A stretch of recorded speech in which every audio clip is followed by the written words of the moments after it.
Sementara itu dengan pengawalan ketat calon gubernur petahana Basuki Cahayapurnama atau Ahok menghadiri pentas seni budaya Bangka Belitung di Taman Mini Indonesia Indah. Dalam sambutannya, Ahok lagi-lagi meminta maaf terkait kasus dugaan penistaan agama. Saya bagaimanapun harus minta maaf juga, bukan hanya pada seluruh umat Muslim Indonesia, tapi juga buat orang Bangka Belitung, terutama Bang Yusril kan. Pasti beliau dibuat repot sekali. Jadi saya sampaikan, beliaulah yang bisa membantu saya menjelaskan. Kita tidak ada niat sama sekali orang Bangka Belitung untuk menghina ajaran agama manapun.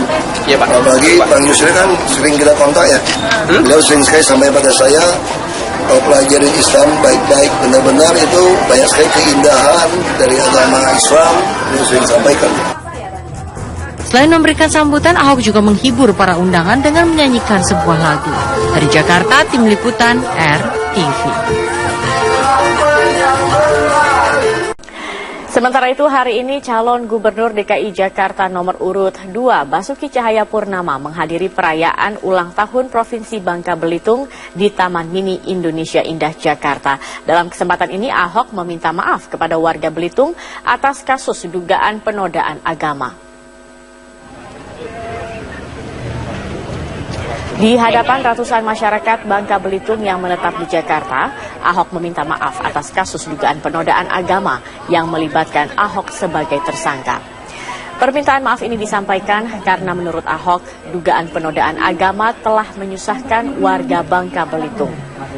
Dalam kesempatan ini, Ahok yang lahir di Belitung Timur pun berusaha menjelaskan bahwa ia sama sekali tidak berniat menistakan agama. Harus minta maaf juga, bukan hanya pada seluruh umat Muslim Indonesia, tapi juga buat orang Bangka Belitung, terutama Bang Yusril kan. Pasti beliau dibuat repot sekali. Jadi saya sampaikan, beliaulah yang bisa membantu saya menjelaskan. Kita tidak ada niat sama sekali sebagai Bangka Belitung untuk menghina ajaran agama manapun. Basuki Cahayapurnama dan Yusril Ihza Mahendra nampak akrab saat menghadiri pagelaran adat dan seni masyarakat Bangka Belitung di Taman Mini Indonesia Indah. Dalam kegiatan ini, Yusril menyampaikan telah berdialog dengan Ahok terkait kasus dugaan penodaan agama. Yusril menambahkan ia mendukung Ahok tetap maju dalam Pilkada DKI Jakarta 2017. Juga mulanya mau maju ke Pilkada DKI, tapi kemudian nggak jadi, tinggal Pak Ahok yang maju dari Bangka Belitung. Saya katakan Pak Ahok ini tidak bisa dihalang-halangi, ya, hak beliau untuk maju. Karena itu saya dukung beliau untuk tetap maju dalam pilkada ini, karena itu adalah hak beliau menurut undang-undang yang berlaku sekarang. Jadi meskipun beliau sekarang sedang menghadapi masalah hukum, ya, tapi itu sama sekali tidak menghalangi beliau untuk maju dalam pilkada ini. Hak-hak beliau itu tetap harus kita jamin dan harus kita tinggi.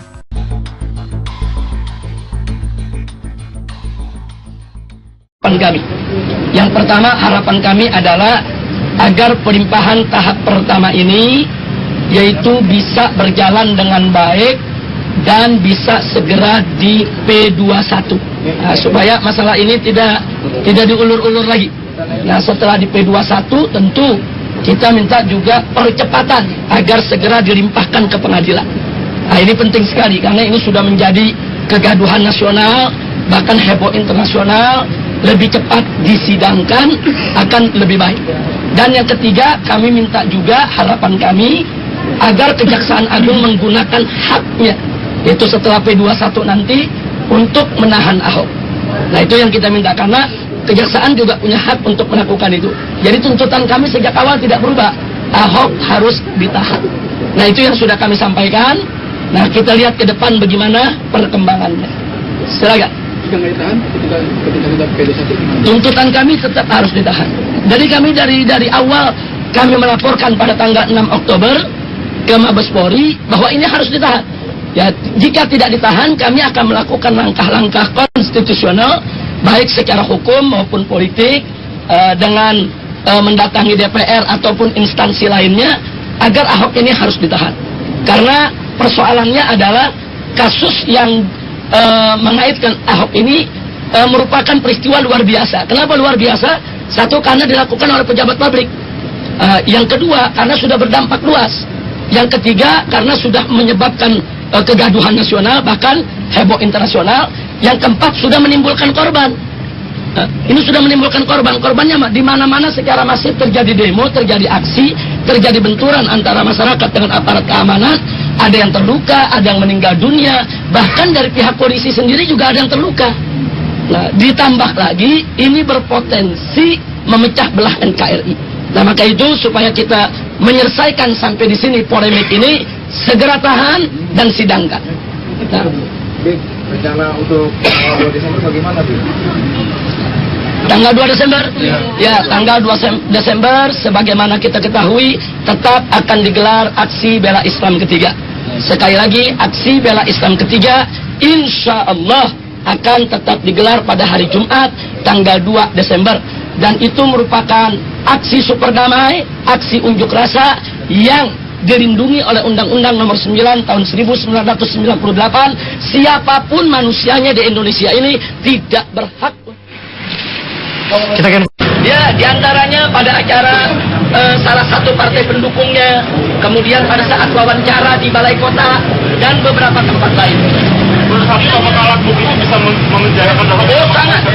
Bahkan kami minta Ahok ini segera ditahan. Sekali lagi segera ditahan. Tolong catat baik-baik, sepanjang sejarah penegakan hukum di Indonesia tidak ada satupun tersangka dalam kaitannya dengan pasal 156A KUHP yang tidak ditahan. Tidak ada, semua ditahan.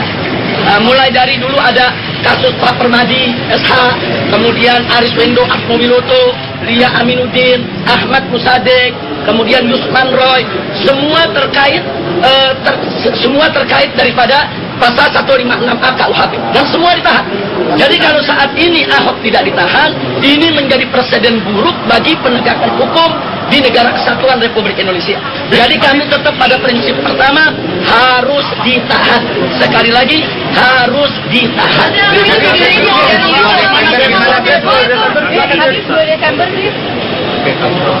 Ya, jadi saya betul ada panggilan dari Polda Metro Jaya terkait pasal 207 KUHP, yaitu pasal terkait penghinaan kepada penguasa.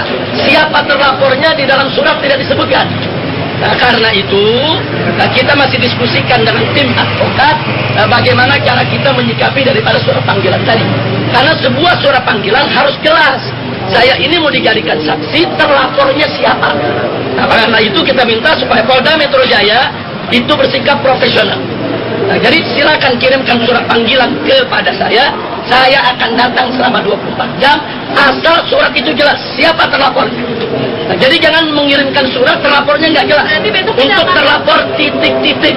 Nah, karena itu masih kita diskusikan dengan tim advokat kami dan besok kita lihat keputusannya.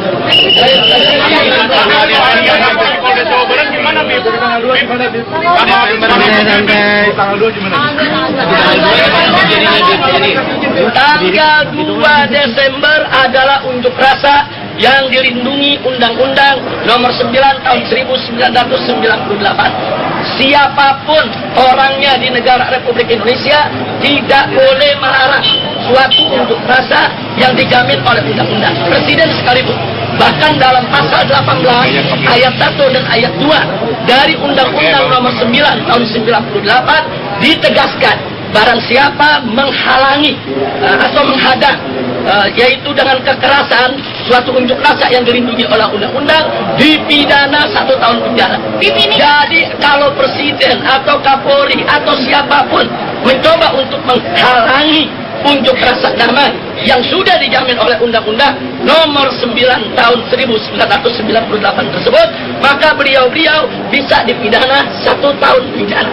Dan sekali lagi, 212 aksi 212 adalah aksi unjuk rasa yang dilindungi dan dijamin oleh Undang-Undang.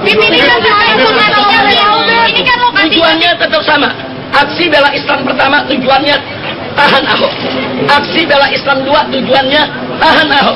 Aksi bela Islam 3 tujuannya tahan Ahok. Kenapa? Karena Ahok menistakan agama. Jadi tujuannya, jadi aksi 212 konstitusional dengan tujuan penegakan hukum, sehingga kami minta semua pihak, seluruh pihak, dari mulai Bapak Presiden dan seluruh jajarannya untuk menghargai konstitusi. Terima kasih.